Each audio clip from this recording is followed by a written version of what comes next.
پھر چوتھا اصول، جب احکام شریعت کے نافذ ہو گئے تو پھر اس کے بعد استثناء کا اصول دے دیا۔ استثناء، ایگزمپشن۔ کیا؟ ایگزمپشن۔ اللہ پاک نے فرمایا حرمت علیکم المیتہ، ہر مردار حرام ہے۔ مردار اس جانور کو کہتے ہیں جس کا کھانا حلال ہو، جو حلال جانور ہو، جیسے گائے ہے، بھینس ہے، پھر کٹا ہے، بچھڑا ہے، بکرا ہے، بکری ہے، لیلا ہے، دمبا ہے، چھترا ہے، یہ سارے جانور، حتیٰ کہ نیچے پھر مرغی اور آگے تک یہ سارے جانور۔ تو کوئی جانور جس کا اللہ نے حلال کیا کھانا، فرمایا جو ذبح کیے بغیر مر جائے وہ حرام ہے۔ حلال جانور بھی تب حلال ہے کہ اسے ذبح کیا گیا ہو شرعی طریق سے، زکوٰۃ شرعی، ذبح شرعی، حلال ہو گیا تو صرف حلال جانور کھا سکتے ہو۔ حکم آ گیا پورے قرآن میں کہ جو جانور خود مر جائے، ذبح کیے بغیر، تھا حلال مگر ذبح کیے بغیر مر جائے کسی اور طریق سے، وہ مردار ہے، وہ مردار ہے، میتہ ہے۔ اللہ پاک نے حکم دے دیا اور کوئی ایگزمپشن نہیں دی۔ آقا علیہ السلام رحمت للعالمین نے خیال آیا میرے مولا تو میری امت تو مشکل میں پڑ جائے گی، میری امت میں ایسے لوگ بھی ہوں گے جن کے وطن ہی سارے آئی لینڈز میں ہوں گے، جزائر میں رہیں گے، وہاں تو زیادہ بکرے چھترے اتنے ہوں گے بھی نہیں اور بہت اور زیادہ چیزیں نہیں ہوں گی۔ کروڑوں لوگ میری امت کے سمندروں کے کناروں پر رہیں گے، جزیروں میں رہیں گے، ان کا تو گزر اوقات زیادہ تر مچھلی پر ہوگا، اور مچھلی تو پکڑتے پکڑتے مر جاتی ہے، ذبح نہیں ہو سکتی۔ اور قرآن نے کہا جو حلال ہے اور ذبح کے بغیر مر جائے وہ حرام ہے۔ تو حضور علیہ السلام نے فرمایا کل میتۃ حرام الا میتتان، ہر مردار حرام ہے سوائے دو کہ دو کو میں حلال کرتا ہوں امت کے لیے، ایک مچھلی اور ایک ٹڈی۔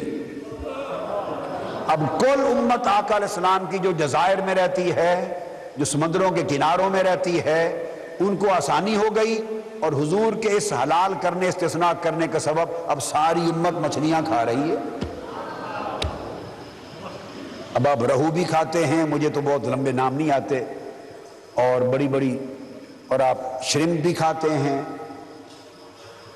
اور آپ بولے نا دو چار نام مچھلیوں کے جو یہاں ہیں، جھینگا تو کر دیا نا، شرنگ بھائی، شرمپ کھاتے ہیں، ٹیونا بھی کھاتے ہیں،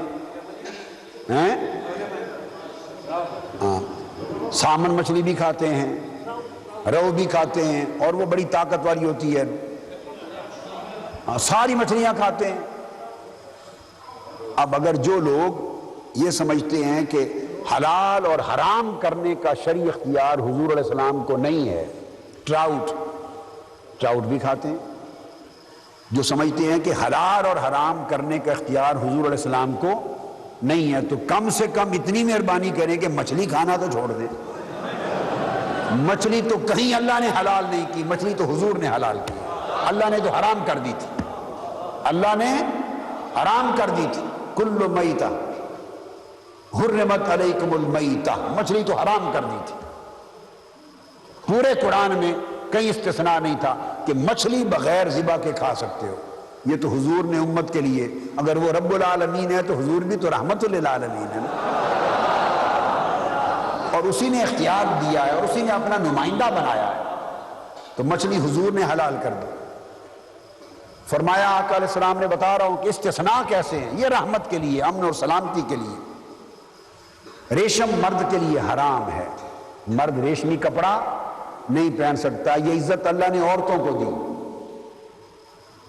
مردوں کو کہا تمہیں جنت میں ریشم ملے گا، ریشمی کپڑے کو اتنی عزت دی کہ جنتی پوشاک بنایا، ریشمی کپڑے کو جنت کا پوشاک بنایا، مگر مردوں پر حرام کر دیا، اور جنت کا یہ پوشاک عورتوں کے لیے دنیا میں حلال رکھا۔ تو اللہ پاک کی شفقت کتنی ہے زیادہ عورتوں پر۔ سونا مردوں کے لیے حرام کر دیا، عورتوں کے لیے حلال کر دیا، وہ یہاں بھی پہنے گی، جنت میں بھی پہنے گی۔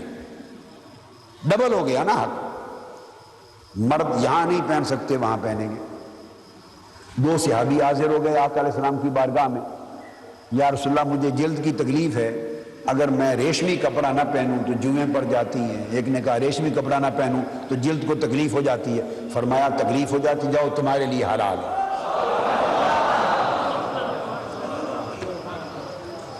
یہ سیاستہ اٹھا لیں، کوئی حدیث صحیحہ ہیں، بخاری، مسلم، ابو داؤد، نسائی، ترمذی، نسائی، ابن ماجہ، کتابیں بھری پڑی ہیں، سب حدیث صحیحہ ہیں، حرام کر دی۔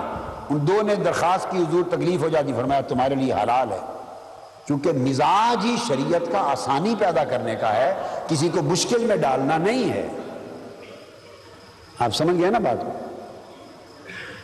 آقا علیہ السلام نے حکم جاری فرما دیا، جو جان بوجھ کے روزہ توڑ دے، جان بوجھ کر روزہ توڑ دے، اس کا کفارہ ہے 60 روزے رکھے۔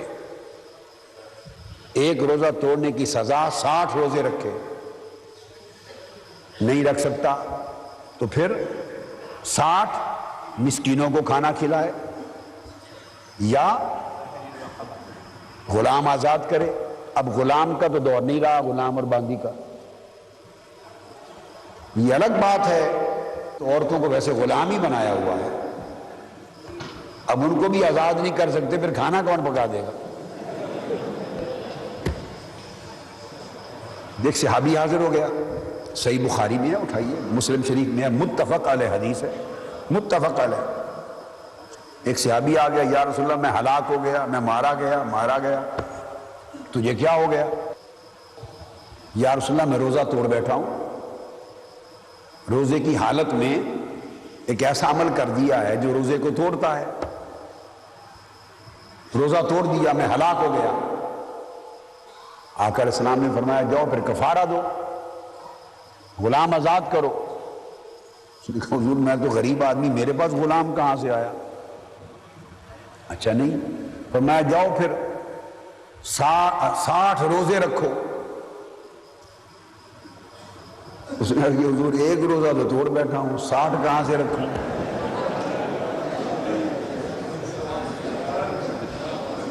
ایک روزہ تو تگیا نہیں ہے، ایک روزہ تو بچیا نہیں، تو 60 کہاں سے رکھوں؟ میں تو کمزور آدمی ہوں۔